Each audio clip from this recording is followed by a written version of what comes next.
Welcome back बच्चों, welcome to South City PCMB.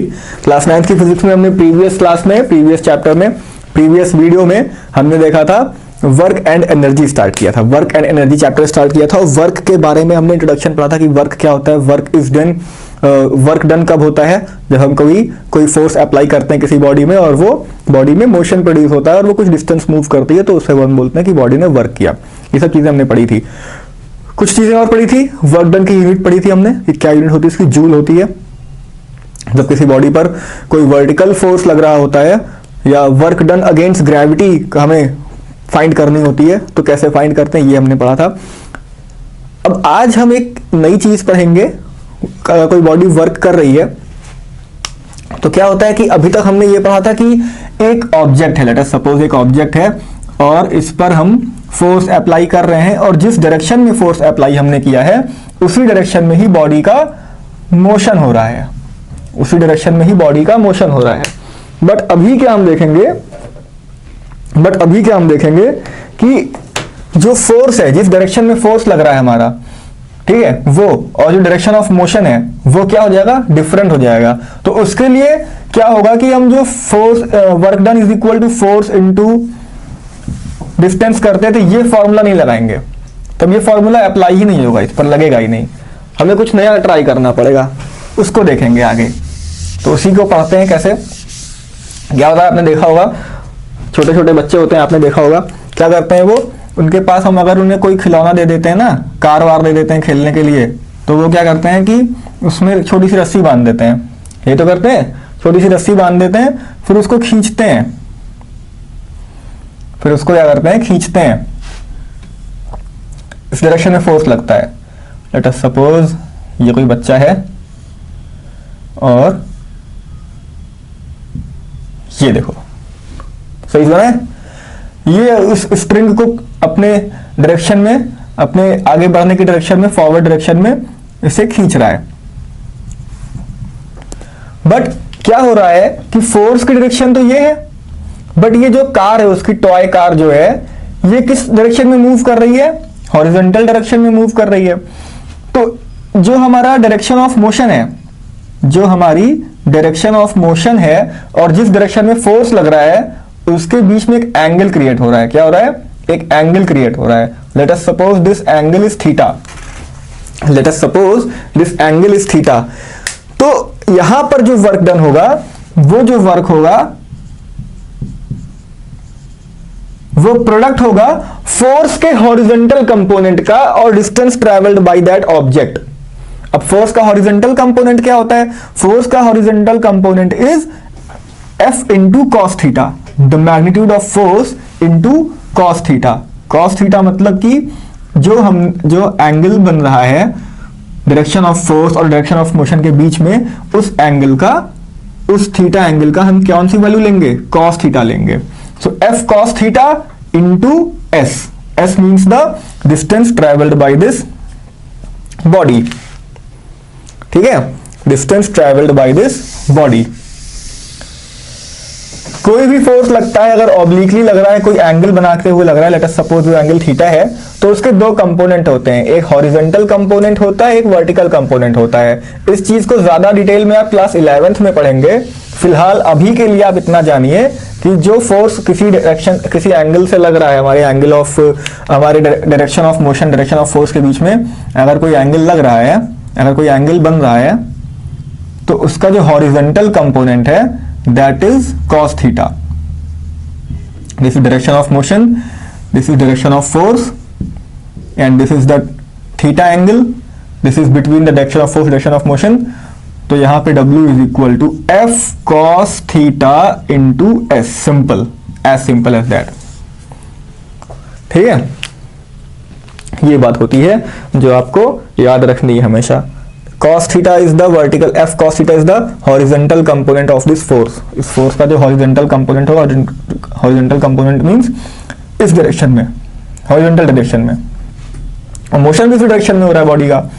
अगर हम कोई कार अपनी ऐसे छोटी सी खिलौने वाली कार खींचते हैं, ऐसे ऐसे आगे बढ़ते हैं, तो वो हॉरिजॉन्टली ही तो आगे बढ़ती है, तो वो तो आगे बढ़ रही है हॉरिजॉन्टली, बट फोर्स इधर लग रहा है। That's why we are using this formula, work done is equal to F cos theta into S, simple.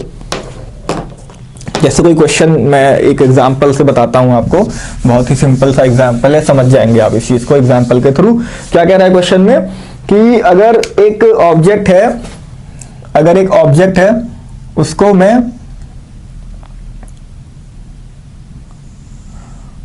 मैं एक ऐसे फोर्स के इधर ऑब्लिक फोर्स से खींचता हूं अपनी तरफ, फोर्स अप्लाई करता हूं, ठीक है। तो वो क्या करता है, डायरेक्शन ऑफ मोशन, जो उस बॉडी का डायरेक्शन ऑफ मोशन है उससे और जो फोर्स लग रहा है उसके बीच में 60 डिग्री एंगल बन रही है।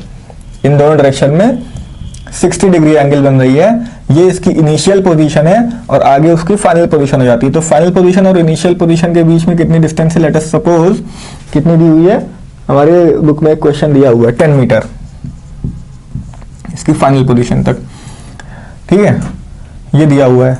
What we have to find? We have to find work done. Work done निकाल लेंगे simple, F cos theta into S.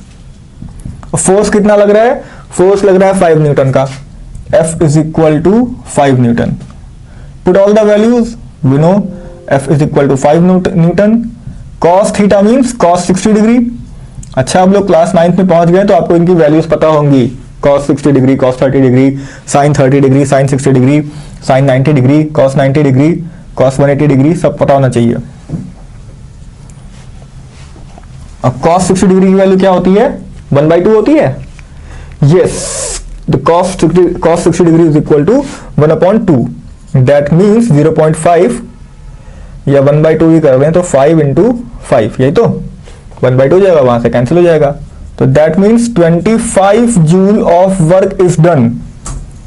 25 joule of work is done इस बॉडी को यहां से इसके इनिशियल पोजीशन से इसके फाइनल पोजीशन तक लाने में। अगर फोर्स हम कैसे लगा रहे हैं, फोर्स हम ऑब्लिकली लगा रहे हैं, किसी एंगल में लगा रहे हैं। Is it clear? बहुत सिंपल है। अब हम बात करेंगे कि जब हम फोर्स कैसे लगा रहे हैं, 90 डिग्री पे लगा रहे हैं। अगर हम चाहते हैं कि कोई ऑब्जेक्ट है और उस ऑब्जेक्ट पे जो फोर्स लग रहा है, उस ऑब्जेक्ट पर जो फोर्स लग रहा है, let us suppose this is an object, इस पर जो फोर्स लग रहा है एंड जो हमारा डायरेक्शन ऑफ मोशन है, इनके बीच में क्या है, 90 डिग्री एंगल बन रही है। Let us suppose this is a coolie, ये एक कूली है, ये अपने सिर पर लगेज रखा हुआ है, ये अपने सिर पे लगेज रखा हुआ है, ठीक है। तो यहां पे डायरेक्शन ऑफ फोर्स क्या है, this is the direction of force. क्यों? क्योंकि ये वेट पूरा इसके डाउनवर्ड डायरेक्शन में लग रहा है और ये आगे की तरफ मूव कर रहा है, that means this is direction of motion. इनके बीच में कितनी डिग्री बन रही है, दैट इज 90 डिग्री। 90 डिग्री बन रही है, सिंपल, यही तो है। इस टाइम क्या होगा, सिंपल है भाई, फॉर्मूला यूज करेंगे, work done is equal to F into cos theta into S, ठीक। अब देखो यहां पर cos 90 की वैल्यू क्या होती है, थीटा की वैल्यू यहां पर क्या हो जाएगी, 90 हो जाएगी। अब यहां पे चाहे जितना फोर्स लग रहा हो, चाहे जितना डिस्टेंस ट्रैवल करे वो, जब यहां पर cos 90 की वैल्यू क्या है, 0 है, तो वर्क डन क्या होगा, 0 होगा। क्या होगा, 0 होगा। That means when 90 degree angle is formed between the force applied and the direction of motion of the body, then the work done is always 0. Work done हमेशा क्या होता है, 0 होता है। ये चीज समझ में आ रही है? इसीलिए आप देखते होंगे अक्सर जो कूली वगैरह होते हैं, जो भी लोग सामान उठाते हैं, तो जब उन्हें ज्यादा भारी सामान होता है, अटैची हो गई या कुछ भी हो गया, आपका ट्रॉली वगैरह जो भी हो गया, उसमें पहिए नहीं लगे हुए हैं, क्या करते हैं अक्सर लोग अपने सिर पर रख लेते हैं फिर चलते हैं, तो उन्हें थोड़ा वर्क डन उस टाइम क्या होता है, 0 होता है। वो सारा लोड नीचे आ रहा है, वो आगे बढ़ रहा है, 90 डिग्री बन रही है, तो cos 90 की वजह से वर्क डन हमारा 0 हो जाता है। दैट मीन्स वो ज्यादा उन्हें थकावट नहीं होती है उससे, ठीक है। ये चीज समझ में आई? अच्छा, एक हम सर्कुलर मोशन की बात करते हैं। देखो, जब भी हमारी कोई भी ऐसी ऑब्जेक्ट, कोई भी ऐसी बॉडी है जो सर्कुलर मोशन करना चाह रही है, let us suppose this is the centre of the orbit, जिसके अराउंड किसी ऑब्जेक्ट को सर्कुलर मोशन करना है, ये, ठीक। और ये हमारा कोई ऑब्जेक्ट है, जिसे सर्कुलर मोशन करना है। ठीक है, अब सर्कुलर मोशन कर रहा है मतलब कि अब ये आगे ही बढ़ेगा, ऐसे ही बढ़ेगा, फिर यहां पहुंचेगा, फिर वो ऐसे आगे बढ़ेगा, फिर यहां पहुंचेगा, मतलब कि इससे टेंजेंट, इसका डायरेक्शन ऑफ मोशन क्या होगा, टेंजेंट होगा। यही तो इस सर्कुलर ऑर्बिट का टेंजेंट। और जब भी कोई बॉडी सर्कुलर मोशन करती है तो उसे एक फोर्स की जरूरत होती है जिसकी वजह से वो सर्कुलर मोशन कर पाती है। तो उस फोर्स को क्या बोलते हैं हम, सेंट्रीपिटल फोर्स। क्या बोलते हैं, centripetal force, centripetal force. And it acts at the centre of the circle, it acts at the center of the orbit। जो सर्कुलर ऑर्बिट है उसके सेंटर पे लगता है। Let us suppose this is the centre O, तो जो हमारा force लग रहा है वो इधर लग रहा है, centripetal force in the centre of the orbit, in the centre of the circle. और ये हमारा क्या है, डायरेक्शन ऑफ मोशन है। ठीक है, ये हमारा डायरेक्शन ऑफ मोशन है। तो यहां पर क्या होगा, वर्क डन जो होगा वो क्या होगा, जीरो होगा। कैसे जीरो होगा, सिंपल वही फॉर्मूला लगाएंगे, F cos theta into distance travelled, and F cos theta is what, zero. क्योंकि कॉस 90 क्या है, कॉस 90 यहां पे 90 डिग्री तो बन रहा है, तो क्या हो जाएगा, F into cos 90 into distance travelled, that means zero, because cos 90 की वैल्यू जीरो होती है। तो जब भी हमारा अर्थ हो गया, जैसे अर्थ सन के अराउंड मूव करता है, लेट अस सपोज कि ये बीच में सन है और ये अर्थ इसके चारों ओर घूम रहा है, तो क्या होगा, यहां पर वर्क डन हमेशा जीरो होगा। सेंट्रीपिटल फोर्स जो होती है वो लगती है कहां पर, सेंटर ऑफ द ऑर्बिट में लगती है। Is it clear? अगर कोई भी बॉडी सर्कुलर पाथ पे ट्रैवल कर रही है तो वहां पे वर्क डन हमेशा जीरो होगा। ऐसे ही जब कोई सैटेलाइट अर्थ के, जैसे मान लो मून है, मून हमारे अर्थ का क्या है, सैटेलाइट है, तो जब वो ट्रैवल करता है अर्थ के अराउंड तो उस टाइम भी वर्क डन जीरो होता है। उस टाइम भी क्या होता है, वर्क डन जीरो होता है। ठीक है, now we will see work done when the direction of force is in the opposite direction of the motion of the body. अगर कोई बॉडी मोशन कर रही है उस टाइम पे, लेकिन क्या हो रहा है कि उसका जो डायरेक्शन ऑफ फोर्स है वो अपोजिट है। इसका कोई एग्जांपल बता सकता है ये ऐसे कब होगा? जैसे ये फुटबॉल है, सही नहीं बनाए, फिर से बनाने दो।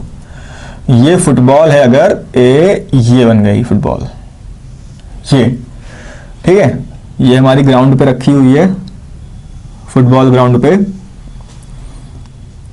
आप सबने एक फ्रिक्शनल फोर्स के बारे में पढ़ा होगा। जब भी कोई बॉडी ग्राउंड पर मूव करती है, जब भी कोई बॉडी ग्राउंड पर मूव करती है तो एक हिंड्रेंस, फोर्स ऑफ हिंड्रेंस लगता है। वो ग्राउंड से हमें एक फोर्स ऑफ हिंड्रेंस लगता है इन the opposite direction of the motion of the body. Let us suppose मैं इस बॉल को, इस फुटबॉल को इधर से किक मारता हूं, ठीक है, फोर्स ऑफ किक, इधर से मैं किक मारूंगा तो बॉडी की मूवमेंट किधर होगी, इस डायरेक्शन में होगी, डायरेक्शन ऑफ मोशन।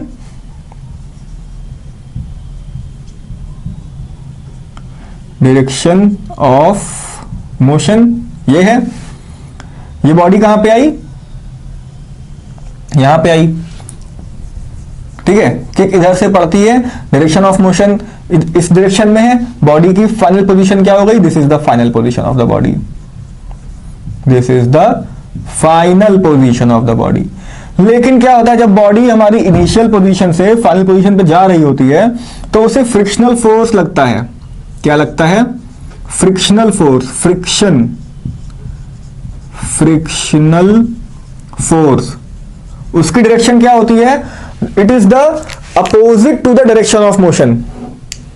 जो हमारा डायरेक्शन ऑफ मोशन है उसके अपोजिट लगती है। If the force acts opposite to the direction of motion, तो क्या होता है वहां पे हमारा कॉस थीटा जो होता है, जो हमारी थीटा एंगल होती है वो क्या हो गई, 180 डिग्री तो हो गई। देखो अगर मैं एक पॉइंट लूं यहां पे, इधर हमारा डायरेक्शन ऑफ मोशन है और इधर हमारा फोर्स ऑफ फ्रिक्शन है, तो इनके बीच में क्या बना, 180 डिग्री बना। 180 डिग्री तो बन रहा है, देखो, ठीक। तो क्या होता है, work done is equal to F cos theta into distance travelled. तो यहां पर कॉस थीटा की वैल्यू क्या होती है, कॉस 180 डिग्री और कॉस 180 डिग्री की वैल्यू हो जाती है, जो हॉरिजॉन्टल कंपोनेंट है हमारा एफ कॉस थीटा ही तो है, तो कॉस 180 डिग्री की वैल्यू होती है -1 cos 180 degree, F cos 180 degree into S. तो W is equal to minus F into S, मतलब जो हमारे फोर्स का मैग्नीट्यूड होगा उस टाइम वो निगेटिव होगा, जो हमारे फोर्स का मैग्नीट्यूड होगा वो क्या होगा, निगेटिव होगा, वो क्या होगा, निगेटिव होगा। ये F is equal to F cos 180 degree into S, that means minus F into S, simple, minus F into S. That means यहां पर कैसा वर्क डन है, वर्क डन इज निगेटिव। इसके पहले क्या पढ़ा था हमने, जीरो वर्क डन, ये तो पढ़ा था, समझ में आई बात। तो जब भी हमारा फोर्स जो लग रहा है वो हमारे बॉडी के मोशन के अगेंस्ट है, अगेंस्ट के डायरेक्शन में, अपोजिट डायरेक्शन में है, तो हम उसको क्या बोलते हैं, निगेटिव वर्क डन। सिंपल, बहुत सिंपल है, कोई इसमें ज्यादा दिमाग नहीं लगाना है। तो अब 3 तरह के हमने वर्क डन देख लिए, हमने 3 टाइप्स के वर्क डन देखे। First is positive work done, second is zero work done and third is negative work done. उसके एग्जांपल भी देख लेते हैं, एक बार फिर से रिमाइंड कर लो। अगर कोई पूछे पॉजिटिव वर्क डन मतलब क्या होता है तो क्या बताओगे, एक बार ये देख तो लो कम से कम। पॉजिटिव वर्क डन वही जब हमारा direction of force, direction of motion के ही सेम होते हैं दोनों के डायरेक्शन। अगर हमारी ये बॉडी है, इसी डायरेक्शन में फोर्स लग रहा है, इसी डायरेक्शन में हमारा डायरेक्शन ऑफ मोशन है, तो क्या हो जाता है, F into S, that is positive. Second is zero work done, ये किस केस में होता है, जब हमारा डायरेक्शन ऑफ फोर्स और डायरेक्शन ऑफ मोशन क्या कर रहे होते हैं, 90 डिग्री एंगल बना रहे होते हैं। क्या कर रहे होते हैं, 90 डिग्री बना रहे होते हैं। अच्छा, पॉजिटिव वर्क डन तब भी होता है जब हम कोई किसी एंगल से इसको, हमारे फोर्स और डायरेक्शन ऑफ मोशन में कोई एंगल बन रहा होता है, तब भी, अदर देन 90 डिग्री और 180 डिग्री, ये ठीक है, तब भी पॉजिटिव वर्क डन होता है। जीरो वर्क डन कब होता है, जब 90 डिग्री एंगल बन रही होती है फोर्स और डायरेक्शन ऑफ मोशन में, डायरेक्शन ऑफ मोशन में अगर 90 डिग्री बन रही है। निगेटिव कब होता है, जब दोनों अपोजिट डायरेक्शन में होते हैं। क्या होते हैं, अपोजिट डायरेक्शन में। एग्जांपल, फ्रिक्शन फोर्स जब लग रहा होता है, क्या लग रहा होता है, फ्रिक्शन फोर्स, ठीक है, तो it is the direction of motion and this is the direction of force. यहां पे क्या बन रहा है, 180 डिग्री। तो I hope this is all clear to you. एक छोटा सा एग्जांपल देखते हैं, छोटा सा एग्जांपल देखते हैं अभी। यस, अ कार वेइंग 1000 kg। देखो, छोटा सा एग्जांपल है, बहुत सिंपल है लेकिन कॉन्सेप्चुअल है। तो इस एग्जांपल को देखेंगे, हमारी बुक का ही है, बट वी विल एक्सप्लेन, कोशिश करेंगे समझने की इसको। A car weighing 1000 kg and travelling at 30 metre per second. देखो, कार का वेट दिया हुआ है, वेट क्या है, एक तरह का फोर्स ही होता है, तो फोर्स पता चल गया हमें।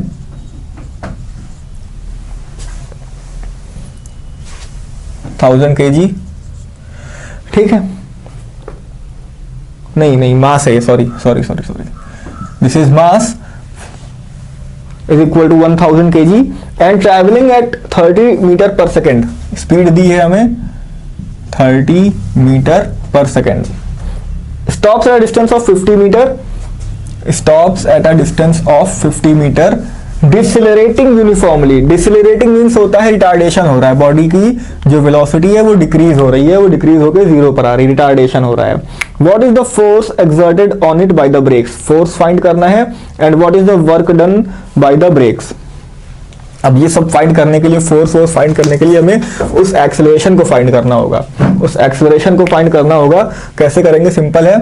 v हमें पता है, v is equal to 30 metre per second and हाँ ठीक है, v is given but it is the initial velocity. So u is equal to 30 metre per second stop हो रही है, that is final velocity, that is 0. Final velocity 0 हो रही है, यही तो हो रहा है. एक्सेलरेशन फाइंड करना है, किससे फाइंड करेंगे? v square is equal to u square plus 2as, यही तो होता है. v square is equal to u square plus 2as, this is the formula. Put all the values.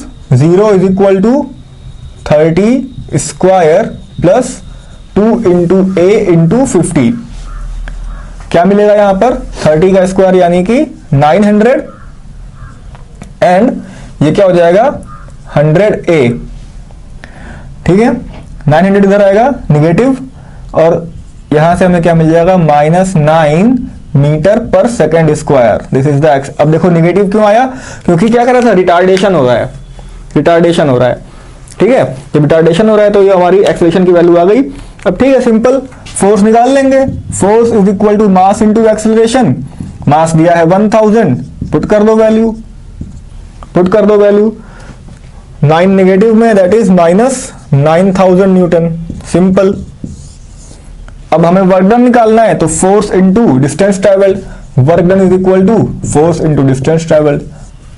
इस फॉर्मूले में सारी वैल्यूज पुट कर दोगे, आंसर हमें मिल जाएगा. तो बहुत ही आसान से न्यूमेरिकल्स हैं, सॉल्व कर लेना. And we will discuss about energy in our next videos. So thank you for watching this video and thank you class.